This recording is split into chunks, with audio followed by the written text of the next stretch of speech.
A to Z certificate দেখলাম, আমি brilliant student. এই কারণে আপনাকে ন্যূনতম 5 লক্ষ টাকার কথা বলছি। এটাই মিষ্টি খাওয়ার টাকা।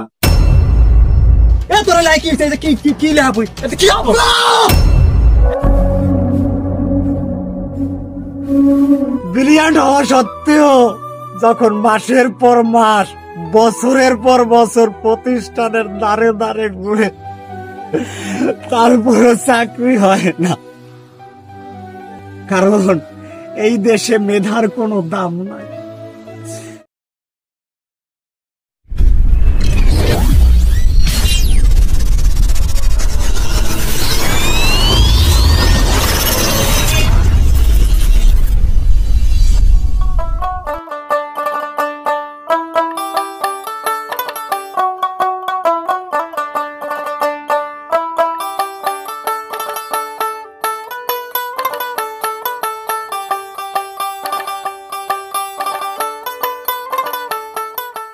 আব্বা, আজকে একটা ইন্টারভিউ আছে, আমার ইন্টারভিউ দিতে যাচ্ছি। ইন্টারভিউ দিতে যাবি? হ্যাঁ আব্বা। আচ্ছা দাঁড়া, তুই এনে থাক, আমি একটু আইতে আসি।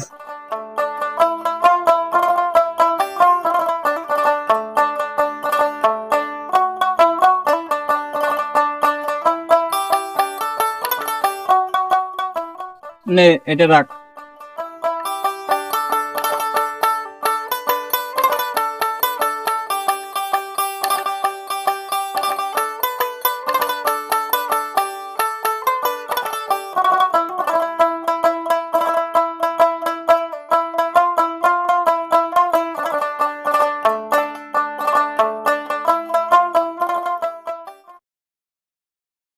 Wow, brilliant.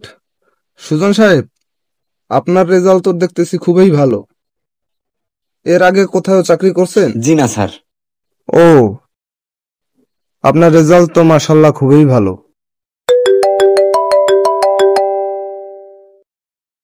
Hello sir.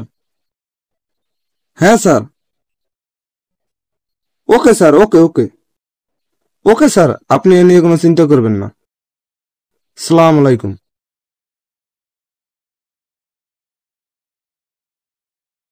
Sujan সাহেব। জি স্যার।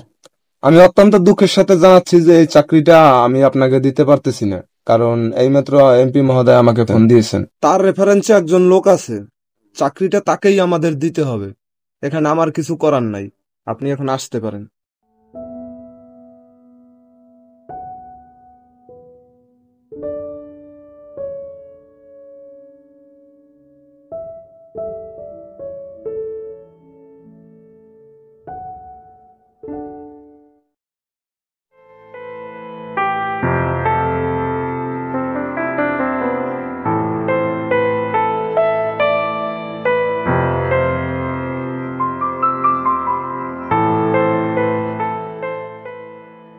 কিরে, তোর ইন্টারভিউ কি খবর? বাবা ভালো না। আমি জানতাম তোর চাকরি হবে না। আমি কি করবো আব্বা? এই যে এমপি সুপারিশের লোক ছিল, আমার সমস্ত কিছু ভালো থাকা সত্ত্বেও সেই এমপি সুপারিশের লোকটা তারা নিয়ে নিছে। এখানে আমার কি করার আছে?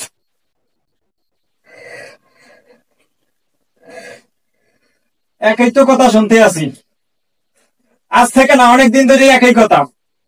এই এমপির সুপারিশের লোক নিয়ে নিছে, আমার কি করার? ওই চেয়ারম্যানের সুপারিশের লোক নিয়ে নিছে, আমার কি করার?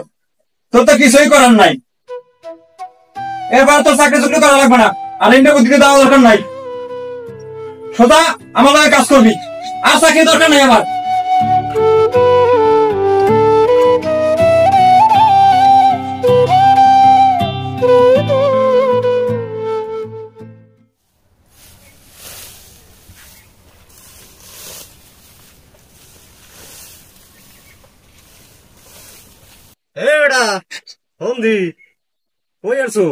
আব্বা কলেজে যাই।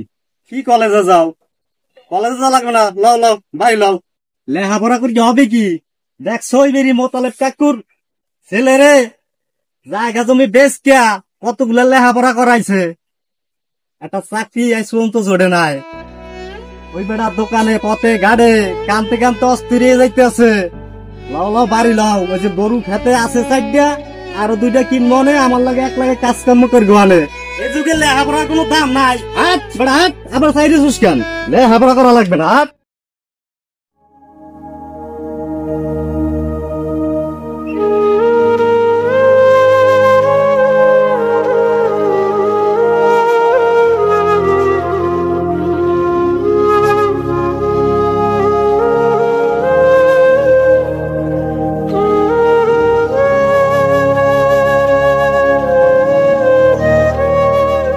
কি ব্যাপার? আমরা তো অনেকক্ষণ ধরে আসছি, কোনো কথা বলতেছি না কেন? কি হয়েছে? না লাগতেছে না, কি বলবো বলো, এইবারের চাকরিটা হইলো না। আচ্ছা, এবারে চাকরিটাও হয় না, তুমি একটু ভালোভাবে চেষ্টা করতে পারো না? তোমার কি মনে হয় আমি কি ভালোভাবে চেষ্টা করি না?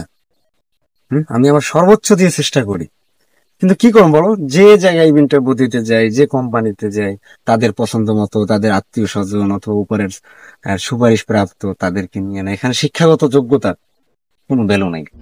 এটা তো ফ্যামিলি বুঝে না, ওদিকে বাবা মা খুব প্রেশার দিতেছে যে কি পড়াশোনা করছে সেটা চাকরি হয় না, কি করবো কিছু ভালো লাগতেছে না, আসলে না বেঁচে থাকতে ইচ্ছে করতেছে না। এইভাবে বাঁচা যাবে? কতদিন বেকার থাকবো? সেইটাই তো দেখো, কারণ দেখা যায় তুমি যদি একটা ভালো মানের চাকরি না পাও, তুমি একটা চাকরি না পাও, তাহলে তোমার কথা তো আমি আমার ফ্যামিলিও জানাতে পারতাছি না, তাই না? একটু ভালোভাবে চেষ্টা করে, এবার কতদিন অপেক্ষা করবো আমি তোমার জন্য? আর বাসা থেকে বিয়ের জন্য চাপ দিতে আছে, দেখো কি করবা। আমি কি চেষ্টা করি না ভালোভাবে? তুমি এমন করে বলতেছো কেন? তুমি হয় ভালোবাসো না? এখানে ভালোবাসার প্রশ্ন উঠতেছে না, এখানে ভবিষ্যতের প্রশ্ন উঠতেছে। তাহলে আমার জন্য কিছুদিন অপেক্ষা করতে পারবে না তুমি?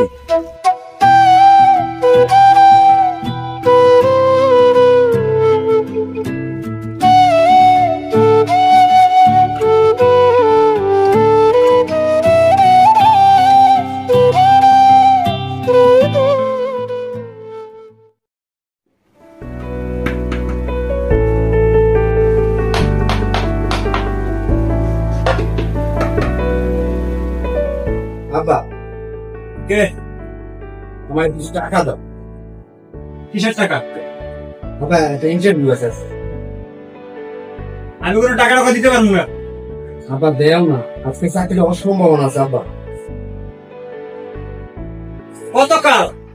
কতকাল এরকম আপনাকে টাকা নিবি? হ্যাঁ, তুই এত বড় একটা পোলা, তোর মতন সব কটা পোলা মানে যাই দেখ নিজে কামাই করে টাকা বাপের দেয়, আর তুই একটা ইন্টারভিউ দিতে গেলে আব্বা 100 টাকা দাও, আব্বা 100 টাকা দাও। তুই ইন্টারভিউ দিবি কেন? তুই নিজে কাজ থেকে ভালোস না 100 টাকা জোগাড় করতে? তোরে পড়াইতে হাইতে আমার জায়গা জমিটা ছিল সব বেশ কেলাইছি, আর জমি পথের ফকির। আর তুই কি করস? কোথায় ফিরকে তুই ফিরকে আমার টাকা দিবি তা না, চাকরির ইন্টারভিউ আবার টাকা দাও, আবার টাকা দাও। আমি কোনো টাকা দিতে পারবো না, যা সর।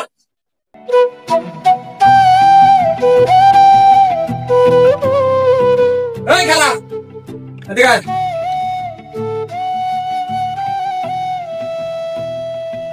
হ্যালো স্যার, এরপরে আমাদের টাকার কথা মিটা, আমি টাকা পয়সা দিতে পারবো না, যা।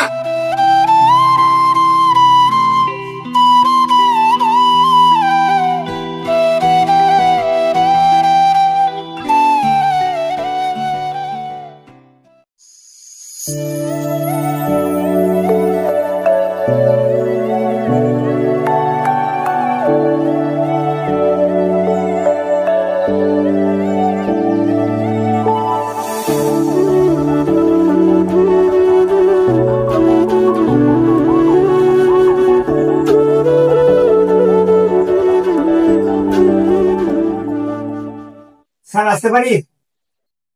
হ্যাঁ আসুন।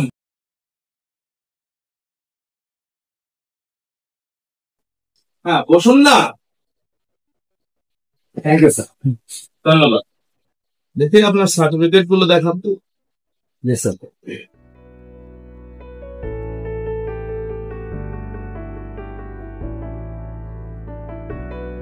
স্যার এই যে আমার সব সার্টিফিকেট। Thank you. বাহ সুগম সাহেব, এসএসসি তে স্টার, ইন্টারমিডিয়েটে ফার্স্ট ক্লাস, অনার্সে ফার্স্ট ক্লাস, মাস্টার্সেও তো ফার্স্ট ক্লাস, আমরা ব্রিলিয়ান্ট রেজাল্ট। এর আগে কি কোথাও চাকরি করেছেন? জি না স্যার, অনেক জায়গায় ট্রাই করছি স্যার, কিন্তু হয়নি স্যার। বলেন কি, আপনার মতো একজন ব্রিলিয়ান্ট স্টুডেন্ট এখনো কোথাও চাকরি করেন নাই? চাকরি করেন নাই নাকি আপনি কোথাও চান নাই ইচ্ছা করে? না স্যার, গেছি কিন্তু শেষমেশ চাকরিটা হয়নি স্যার। তাই তো আপসেটের বিষয়, আপনার মতো একজন ব্রিলিয়ান্ট স্টুডেন্ট এখনো কোনো চাকরি করে নাই। যাক, আপনি আমাদের এখানে চাকরি করবেন তো? স্যার জি স্যার, চাকরিটা আমার খুবই প্রয়োজন স্যার। আপনার প্রয়োজন কিনা সেটা বড় কথা না, কিন্তু আপনার মতো এত ব্রিলিয়ান্ট একজন স্টুডেন্টকে চাকরি দিতে পারলে আমরাই নিজেকে ধন্য মনে করবো, আমাদের প্রতিষ্ঠান ধন্য হবে। আপনি যে কোয়ালিফিকেশন নিয়ে এসেছেন, আমার তো সন্দেহ হয় আপনি এই পদে চাকরি করবেন কিনা। কি বলেন স্যার? স্যার চাকরিটা আমার খুবই প্রয়োজন, আপনাদের এখানে যদি আমাকে কাজ করার সুযোগ করে দেন স্যার, আমি কৃতজ্ঞ থাকবো। সুযোগ কি সুজন সাহেব, আপনি যদি আমাদের এই প্রতিষ্ঠানে কাজ করেন তাহলে তো আমরাই ধন্য হব, আমাদের প্রতিষ্ঠান অনেক এগিয়ে যাবে। তো আপনি কবে থেকে জয়েন করতে চান? স্যার আপনি যখন করবেন তখন থেকে আমি জয়েন করবো স্যার। বলেন কি, আপনি যদি চান তাহলে তো আজকেই জয়েন করতে পারেন আমাদের অফিসে। Sir thank you sir. তো সুজন সাহেব, আপনি চাকরি পেয়ে তো খুব খুশি তাই না? তো আমাদেরও একটু খুশি করুন, অফিসে অনেক এমপ্লয়ি আছে, সবাইকে মিষ্টি খাওয়ার জন্য কিছু দিন। কি বলেন স্যার, মিষ্টি খাওয়াবো না? স্যার স্যার আমার কাছে এই যে 200 টাকা আছে, এটা দিয়ে মিষ্টি কিনে সবাই মিলে খাই স্যার। সুজন সাহেব, আপনি তো হাসালেন আমাকে 200 টাকা মিষ্টি খাওয়ার জন্য। আরে মিয়া, যে চাকরির জন্য আপনি আসছেন কিন্তু 5 লক্ষ টাকা দেবেন মিনিমাম মিষ্টি খাওয়ার জন্য। আপনি কি মনে করছেন এই যে পদে চাকরির জন্য আসছেন মিয়া, আমাদের এই পদে চাকরির জন্য আমি অহরহ 10 থেকে 12 লক্ষ টাকা নিতে পারি শুধুমাত্র আপনার সার্টিফিকেট, এই যে A to Z সার্টিফিকেট দেখলাম আমি ব্রিলিয়ান্ট স্টুডেন্ট, এই কারণে আপনাকে ন্যূনতম 5 লক্ষ টাকার কথা বলছি। এটাই মিষ্টি খাওয়ার টাকা। স্যার স্যার এরকম বলবেন না স্যার। স্যার আমরা খুব গরিব স্যার, আমার বাবা আমাকে খুব কষ্ট করে পড়াশোনা করাইছে, আমাদের যতটুকু জায়গা জমি ছিল সব বিক্রি করে আমাকে লেখাপড়া করাইছে স্যার। সেরকম বলবেন না স্যার, আমরা চাকরিটা দেন স্যার। না না না সুজন সাহেব, স্যার একটু দয়া করেন স্যার। এটা ব্যতিরিক্ত হয় না। আমাদের এই প্রতিষ্ঠানের নাম তো শুনেছেন, এই প্রতিষ্ঠানে যে পদে চাকরি করতে আছেন এখানে আমি তো 5 লক্ষ টাকার কথা বলছি। অন্য কাউকে এই চাকরি দিলে একদম 12 লক্ষ টাকা পাই যে কোনো সময়। শুধুমাত্র আপনার অবস্থা দেখে, আপনার পারিপার্শ্বিক অবস্থা বুঝেই আপনাকে 5 লক্ষ টাকার কথা বলেছি। যদি 5 লক্ষ টাকা দিতে পারেন সুজন সাহেব, তাইলে আপনার এই চাকরি হবে, নসেট হবে না। স্যার, আপনি একটু আসতে দয়া পারেন। করেন স্যার, একটু দয়া করেন স্যার। স্যার একটু দয়া করেন স্যার।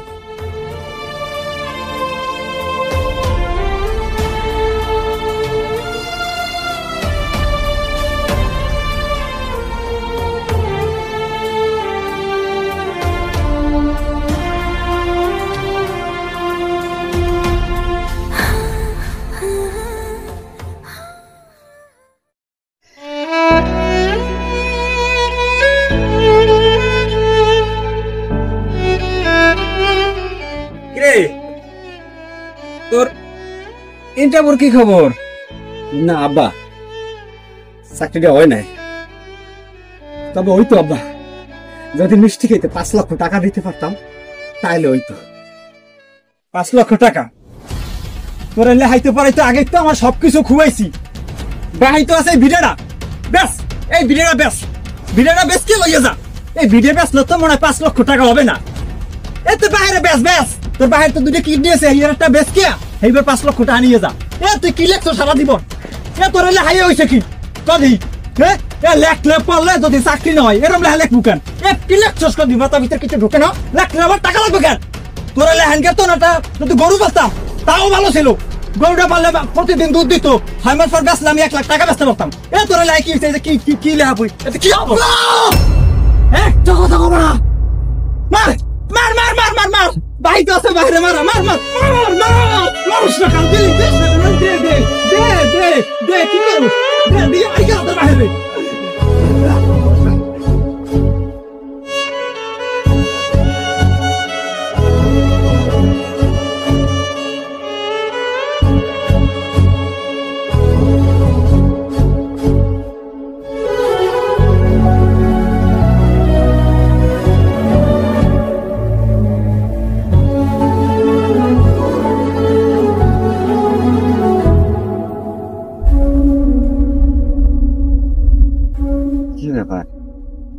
আসতে এত দেরি করলা যে? আসলে আমার আসার তেমন কোনো ইচ্ছাই ছিল না। কেন? আচ্ছা যাই হোক, বাদ দাও। তোমার চাকরির কি অবস্থা? চাকরি জোগাড় করতে পারছো? আমি জানি তুমি পারো নাই। কি করবো আমি বলো? আমার কাগজপাতি দেখে তারা খুশি হয়েছে, আমার ইন্টারভিউ ভালো হয়েছে, সবকিছু ঠিক আছে। তারপরে কি বলে জানো? বলে মিষ্টি খেতে 5 লক্ষ টাকা লাগবে। আর আমি 5 লক্ষ টাকা কোথায় পাবো বলতে পারো? আমাদের যা কিছু আছে সব যদি বিক্রি করি তাতেও তো 5 লক্ষ টাকা হয় না। কিভাবে চাকরি পাবো বলো? দেখো, আমি এই বিষয় নিয়ে এত কথা বলতে চাচ্ছি না। আর এই বিষয়টা নিয়ে এত কথা বলতে আমার ভালো লাগতেছে না, যে চাকরি পাইছো কন্টিনিউ ওই কথাটা আমি আর জিজ্ঞেস করতে পারতেছি না তোমাকে। আর এখন আমি যেটা বলি সেটা সিরিয়াস ভাবে নাও। হ্যাঁ বলো। মেন কথা হচ্ছে কি, আমার বাবা আমার বিয়ে ঠিক করেছে। মানে? মানে কি, আবার বিয়ে ঠিক করেছে। ছেলে আমেরিকা থাকে, সামনের মাসে আসবে, এসে আমাকে বিয়ে করে আমেরিকা নিয়ে যাবে। তোমার কি ইচ্ছা? আমার ইচ্ছা বলতে, বাবা আমাকে যেখানে বিয়ে দেবে আমি সেখানেই বিয়ে করব। আর আমি তো তোমার জন্য কয়েকটা বছর যাবত অপেক্ষা করতেছি, এর মধ্যেও তুমি একটা চাকরি জোগাড় করতে পারলা না। আর আমি তো জেনে শুনে আমার জীবনটা অন্ধের মুখে ঠেলে দিতে পারি না, তাই না? আমার তো একটা ভবিষ্যৎ আছে। আর তুমি কবে চাকরি পাবা কি পাবা না দো তারও কোনো নিশ্চয়তা তুমি আমাকে দিতে পারতেছো। আর আমি আমার বাবাকে গিয়ে কি বলবো যে বাবা আমি একটা বেকার ছেলের সাথে সম্পর্ক করতেছি, আমার হাতটা তুমি তার হাতে তুলে দাও? আমার বাবা এটা কখনো করবে? কখনোই করবে না। যাই হোক, তাই আমি আমার বাবাকে হ্যাঁ বলে দিয়েছি। না না বিদিশা, তুমি আমার এই দুঃসময়ে আমাকে একা ফেলে যাইও না। আমি এখনো ভালো থাকার স্বপ্ন দেখি তোমার জন্য। আর তুমি যদি এই সময় আমাকে রেখে চলে যাও, আমার জীবনটা থেমে যাবে রে। আমাকে দিয়ে কিছু এখনো হতে পারে বিদিশা, যদি তুমি পাশে থাকো। সত্যি তুমি আমাকে ফেলে যাইও না। দেখো, আমি সমস্ত কষ্ট, দুঃখ, তিরস্কার, অপমান সবকিছু ভুলে থাকি শুধু তোমাকে দেখে। আর সেই তুমিও যদি আমাকে রেখে চলে যাও, তখন এই দুঃসময় আমি বাঁচতে পারবো না রে। আমি কার মুখ দেখে আমার সমস্ত দুঃখ ভুলে থাকবো? আর কিছুটা দিন আমাকে সময় দাও। সত্যি বলছি, আমি ভালো একটা চাকরি জোগাড় করেই তোমার বাবার কাছে যাব। আমি বড় মুখ করেই তোমার বাবার কাছে যাব। বিশ্বাস করো, তুমি পাশে থাকলে আমাকে দিয়েও কিছু হবে। যাইও না তুমি আমাকে ছেড়ে, সত্যি যাইও না।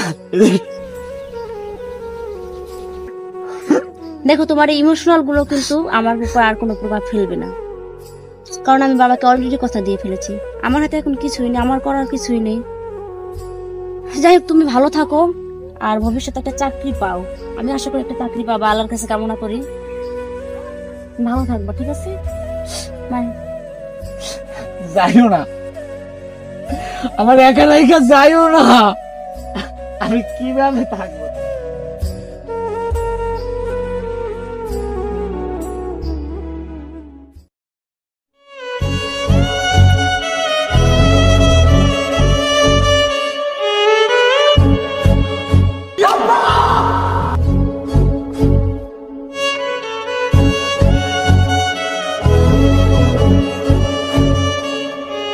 লাও লাও বাড়ি লাও, লেহাপড়া করতে হবে কি?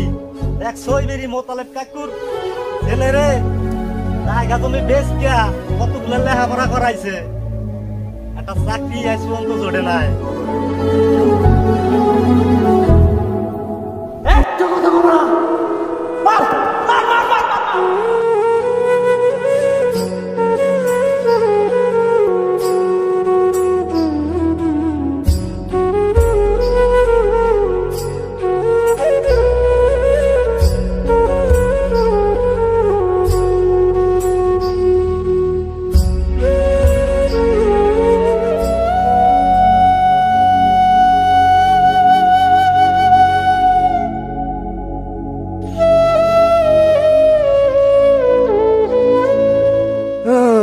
এনে যে ঘটনা ঘটছে, তোরা কেউ একটু মেম্বারে ফোন দে, এত মেম্বারে জানান কি লাগে? হ্যাঁ দাঁড়ান, আমি দিতে আছি মেম্বারের ফোন।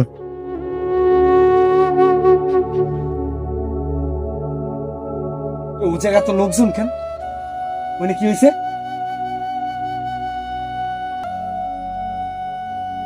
আব্বা, এ আব্বার কি হয়েছে? আব্বার কি হয়েছে? আব্বা, মোর আব্বার কি হয়েছে? তোর আব্বাই আর নাই, তোর আব্বাই গলায় ধরে দিছে। আব্বা, ও আব্বা, আব্বা কি হয়েছে? আব্বা এই রইতে, আব্বা, ও আব্বা, ওই কেমনে থাকবো তোমার ওজন আব্বা? আমার তুমি ছাড়া তোমার কেউ নাই। মনে নেই গো তুমি গেলে আব্বা রে, আব্বা। আরে চাচা যে এমন একটা কাজ করবে আমি তো ভাবতেই পারি নাই।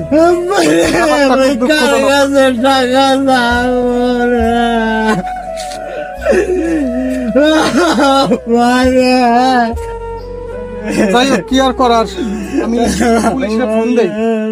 ঠিক আছে, এটা তো পুলিশ কেস, লাস্ট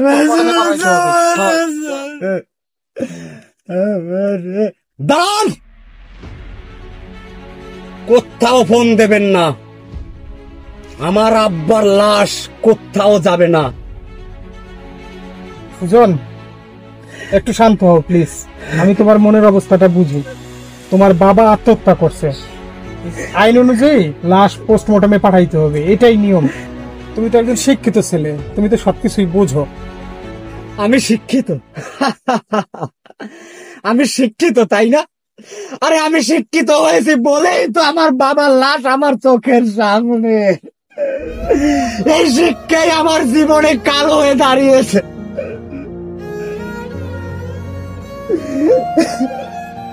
সুজন, আমি তোমার মনের অবস্থাটা বুঝি, আমি বুঝি তোমার মনের অবস্থাটা। তুমি একটা শিক্ষিত ছেলে হয়ে এইসব তুমি পাগলের মতো কি বলতেছো? তোমার মতো একজন শিক্ষিত ছেলের মুখে এসব কথা মানায় না। আমি শিক্ষিত, আমি শিক্ষিত, আমি শিক্ষিত, এই কথাটা আমি আর শুনতে চাই না রে। আমার এই শিক্ষার জন্য আমার বাবা আমাকে চলে গেছে রে। শান্ত হও, শান্ত হও। মেম্বার, আপনি তো জনগণের প্রতিনিধি, সরকারি লোক। আপনার কাছে, আপনার সরকারের কাছে আর এই দেশের জনগণের কাছে আমার প্রশ্ন, এই দেশের মানুষ কি পড়াশোনা করে শিক্ষিত হবে নাকি হাতের কাজ শেখার প্রশিক্ষণ নিবে? বলুন। মানে সুজন, তুমি হঠাৎ করে এসব কি বলতেছো? হ্যাঁ, আমি ঠিকই বলছি। একটা পরিবারের একটা সন্তানকে ক্লাস 1 থেকে অনার্স মাস্টার্স করাতে লক্ষ লক্ষ টাকা খরচ করতে হয়। সব ফ্যামিলি এই খরচ বহনও করতে পারে না। তাকে পড়াশোনা করানোর জন্য তার যা কিছু থাকে, জায়গা জমি সমস্ত কিছু বিক্রি করে দিয়ে একটা সন্তানকে উচ্চ শিক্ষায় শিক্ষিত করে। আর এই সন্তান শিক্ষিত হয়ে এই পরিবারকে কি ফিরিয়ে দিতে পারে বলতে পারেন? কিছুই ফিরিয়ে দিতে পারে না। ব্রিলিয়ান্ট হওয়া সত্ত্বেও যখন মাসের পর মাস, বছরের পর বছর প্রতিষ্ঠানের দ্বারে দ্বারে ঘুরে তারপরও চাকরি হয় না, কারণ এই দেশে মেধার কোনো দাম নাই। যার সুপারিশ করার লোক থাকবে, যে লক্ষ লক্ষ টাকা ঘুষ দিতে পারবে, তারই চাকরি হবে মেম্বার। ভালো শিক্ষার কোনো দাম নাই।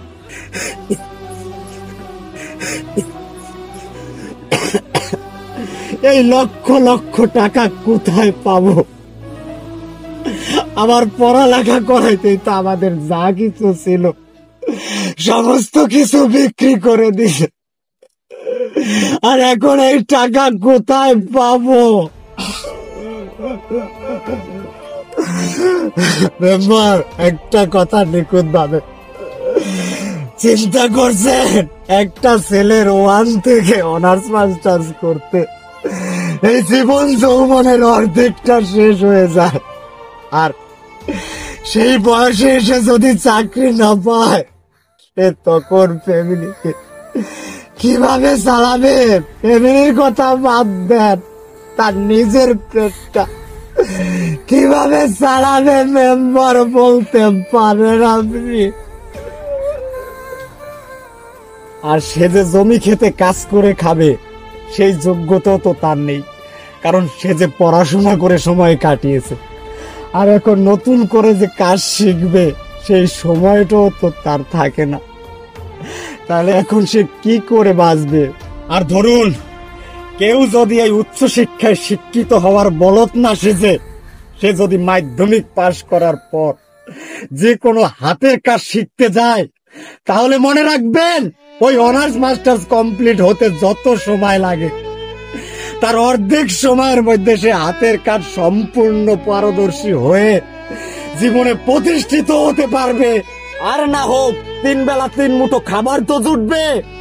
এখন বলুন, এই দেশের মানুষ উচ্চ শিক্ষায় শিক্ষিত হয়ে চাকরির জন্য প্রতিষ্ঠানে দাঁড়ে দাঁড়ে যাইয়ে চাকরি ভিক্ষা চাইবে, নাকি হাতের কাজ শিখে প্রতিষ্ঠিত হয়ে ফ্যামিলির হাল ধরবে?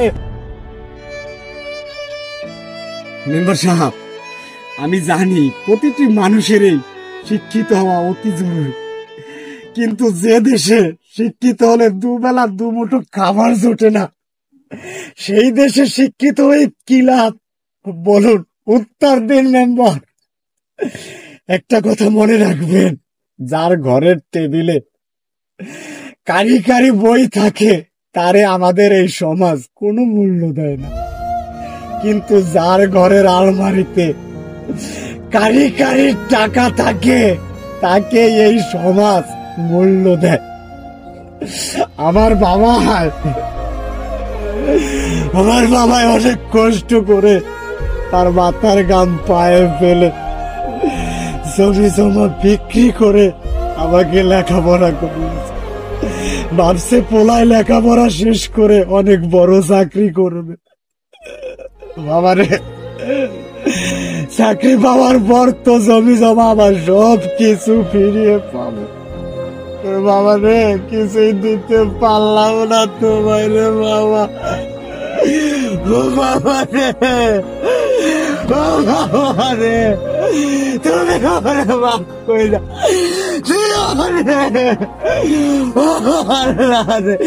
ওই বাবার জন্য কিছুই করতে পারলাম না রে। ও বাবা রে, ও বাবা রে, ও বাবা রে, ও বাবা রে।